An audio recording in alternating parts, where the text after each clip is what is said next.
Hello guys, तो आप हमारे यूट्यूब चैनल पर नए हैं तो चैनल को सब्सक्राइब करना ना भूलें। वृंदा की शादी सुमेर से 8 साल पहले हुई थी। वृंदा का पति सुमेर एक ट्रक ड्राइवर था और एक शहर से दूसरे शहर सामान ले जाता था। वृंदा की सास कलावती बहुत ही खड़ूस स्वभाव की थी। हर वक्त बस अपनी बेटी माला के साथ फोन पर बतियाती रहती थी। अरे अब क्या बताऊं, जब देखो अपने दोनों बच्चों को ही खिलाती पिलाती रहती है। मुझे तो एक वक्त की रोटी के लिए इंतजार करना पड़ता है। अरे तो अम्मा, तुम भैया से भाभी की शिकायत क्यों नहीं करती? अब उसे क्या बोलूं, वो घर में रहे तब ना हर समय ट्रक पर माल छोड़ने लाने का काम करता है। उसका घर आने का कोई समय नहीं। तभी वृंदा रोटी लेकर आ जाती है। अम्मा, ये आपका खाना। आपने अरबी की सब्जी बोली थी बनाने को, वही बनाई है। अच्छा माला बिटिया, मैं फोन रखती हूँ, ला दे रोटी। ये क्या बनाया है? इसमें तो मिर्च मसाले मानो डाले ही नहीं। कलावती वृंदा को ताने मारना नहीं छोड़ती थी। सुमेर जब भी काम के लिए जाता तो कलावती घर खर्च के बहाने सुमेर से पैसे मांग लेती थी और माला के साथ फिजूल खर्ची कर देती थी। एक दिन वृंदा ने सुमेर से कहा, मुझे थोड़े पैसे दे देते, घर का राशन लाना है। अभी पिछले सोमवार ही तो अम्मा को 2000 रुपए पकड़ा कर गया था। राशन क्यों नहीं लिया अभी तक? रुको, मैं अम्मा से पूछता हूँ। अम्मा, अरे इधर आना जरा। आपको जो 2000 रुपए पिछले हफ्ते देकर गया था, अरे अभी तक राशन नहीं आया। अरे बहू, क्यों झूठ बोल रही हो? मैंने तुम्हें पकड़ाए थे 1500 रुपए जब तुम पूजा और ऋषि को रोटी दे रही थी। अम्मा, आपने रुपए नहीं दिए थे। बहू, मुझे झूठ बोलकर क्या मिलेगा? दोनों एक दूसरे पर दोष निकालती रहो। एक तो सारा दिन मेहनत करके ट्रकों को ढोता हूँ, थोड़े बहुत ही पैसे कमा पाता हूँ, वो भी तुम लोग नहीं संभाल पाती। थोड़ी देर के लिए घर आ जाऊँ तो तुम्हारा खर्चे बताना शुरू हो जाता है। वृंदा रोने लगती है। सुमेर गुस्से में आ जाता है और बिना कुछ बोले काम पर चला जाता है। शाम के वक्त वृंदा कलावती को रोटी दे रही होती है, तभी एक घबराया हुआ व्यक्ति आता है। भाभी जी, वो सुमेर भैया के ट्रक का एक्सीडेंट हो गया है, उनको गहरी चोटें आई हैं, जल्दी चलिए। क्या अभी इस वक्त वो कहाँ है किशन भैया? अरे उन्हें हॉस्पिटल में भर्ती करवा कर आया हूँ, आप जल्दी चलिए। हाँ भैया, बस मैं चल रही हूँ। हे भगवान, मेरे बेटे को ये क्या हो गया? मैं भी साथ चलती हूँ। अम्मा, आप बच्चों के पास रुको, मैं पहुँचकर आपको फोन करती हूँ। वृंदा किशन के साथ हॉस्पिटल जाती है। डॉक्टर साहब, अब कैसे है मेरे पति? ठीक तो ये हो जाएंगे, पर इनकी टांगों में ज्यादा चोटें आई हैं, इसलिए पता नहीं कब तक इन्हें व्हील चेयर के सहारे ही रहना पड़े। वृंदा ये सब सुनकर चिंता में भर जाती है और फूट फूट कर रोने लगती है। सुमेर अब अपाहिज की जिंदगी गुजारेगा, ये बात वृंदा को मन ही मन खा रही थी, पर सुमेर को हिम्मत देना वृंदा की जिम्मेदारी थी। कुछ दिन बाद सुमेर घर आ जाता है। ये क्या हो गया मेरे बेटे को? घर में एक ही तो कमाने वाला था, अब कैसे सब चलेगा? कौन 2 वक्त की रोटी का इंतजाम करेगा? कलावती की ये बातें सुनकर वृंदा बहुत दुखी होती है। वृंदा, अम्मा ठीक ही तो कह रही हैं, मैं शायद कभी नहीं चल पाऊंगा। घर कैसे चलेगा वृंदा, घर कैसे चलेगा? आप परेशान मत हो, सब ठीक हो जाएगा।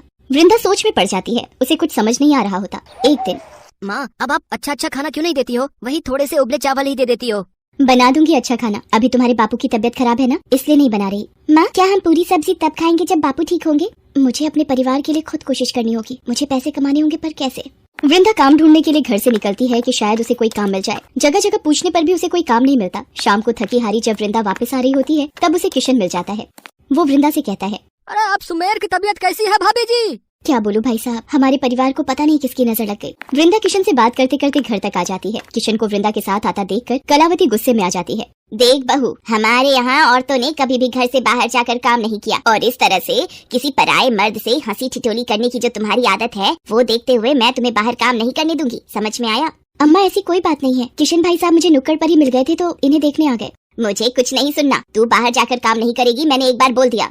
अब मैं क्या करूं? अम्मा मुझे बाहर काम नहीं करने देंगी, पर पैसे कहाँ से आएंगे? तभी वृंदा के बापू का फोन आ जाता है। वृंदा, अब दामाद जी कैसे हैं? अभी उन्हें पता नहीं बापू कितना समय और लगेगा ठीक होने में। वृंदा अपने बापू को सारी बात बताती है। वो उसे कुछ याद दिलाता है। वृंदा, तुझे वो बचपन के दिन याद हैं जब एक बार... अरे राघव बेटा, थोड़ी देर मेरे पास बैठकर टोकरी बनानी सीख ले। ऐसी टोकरी बनाना सिखाऊंगा कि तू मेरे से भी ज्यादा महंगी टोकरी बेचेगा। मुझे नहीं सीखनी बापू कोई टोकरी बनानी, मैं खेलने जा रहा हूँ। बापू, मुझे भी टोकरी बनाना सिखाओ ना, फिर मैं भी सुंदर टोकरियाँ बनाकर बेचूंगी। मेरी वृंदा टोकरी बनाना सीखेगी? आ बेटिया, मैं तुझे सबसे बढ़िया टोकरी बनानी सिखाऊंगा, ठीक है? देखते ही देखते वृंदा बहुत सुंदर टोकरियाँ बनाना सीख जाती है। याद वापस आ जाती है। वृंदा का बापू कहता है, वृंदा मेरी बेटिया, याद आया कुछ? मैं समझ गई बापू, मुझे क्या करना है। वृंदा को अपने बापू द्वारा बचपन में सिखाया गया हुनर याद आ जाता है। वो सास से अगर टोकरी बनाने का सामान लाने के लिए कहती तो वो साफ मना कर देती। वृंदा के पास चांदी की पायल थी, जिन्हें बेचकर वो लकड़ी के कुछ बांस खरीद कर लाती है और टोकरी बनाना शुरू कर देती है। वृंदा, ये तुम क्या बना रही हो? तुम्हें पता है अम्मा फिर तुम्हें बोलेंगी। मैं कुछ टोकरियाँ बनाने की कोशिश कर रही हूँ, शायद बिक जाए और कुछ पैसे आ जाए। ये बेकार के काम तू करने छोड़ दे, ऐसे टोकरियाँ बिकने लगी तो हो गए हम अमीर। वृंदा फिर भी टोकरियां बनाना नहीं छोड़ती। वो 6 टोकरियां बना लेती है। तभी उसके पड़ोस में रहने वाले मदन चाचा आ जाते हैं। अरे वृंदा बहू, ये क्या टोकरियाँ बना रही हो? जी चाचा, सोचा इन्हें बेचकर कुछ पैसे आ जाएंगे। देखने में तो बड़ी मजबूत और टिकाऊ लग रही है। 2 टोकरी मैं ले लेता हूँ। तुम्हें पता है मेरी फलों की दुकान है, पहले मैं 2 इस्तेमाल करके देखता हूँ, ठीक है ना? कितने रुपए हुए? चाचा, आपसे पैसे कैसे ले लूं? अरे बहू, ये तुम्हारा काम है और मेहनत के पैसे लेना तुम्हारा हक है। ये 200 रुपए इन 2 टोकरियों के मेरी तरफ से। शुक्रिया चाचा। वृंदा उस दिन खुश थी कि उसे और टोकरियां बनाने के पैसे मिल गए। वृंदा और बांस खरीद कर लाती है और उससे और टोकरियां बनाती है।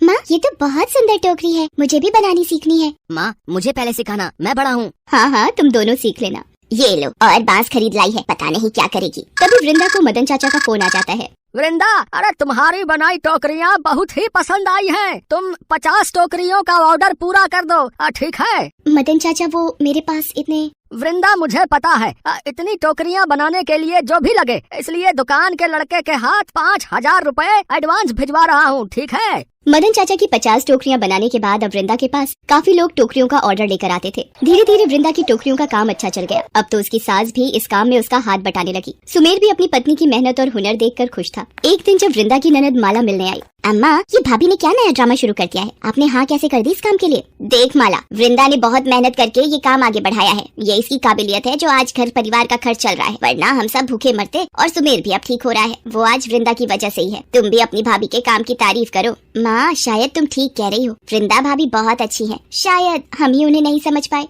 धीरे धीरे सब ठीक हो जाता है। ठीक होकर सुमेर ट्रक तो नहीं चला पाया, इसलिए वृंदा के काम में ही मदद करने लगा। अब कलावती और माला भी वृंदा के साथ बहुत अच्छे से व्यवहार करने लगी। वृंदा की बनाई टोकरियां हर जगह मशहूर हो गईं। वृंदा ने ये बात जब अपने बापू को बताई तो वो भी बहुत खुश हुए। एक गरीब टोकरी बनाने वाली वृंदा को उसकी काबिलियत और मेहनत का फल मिल चुका।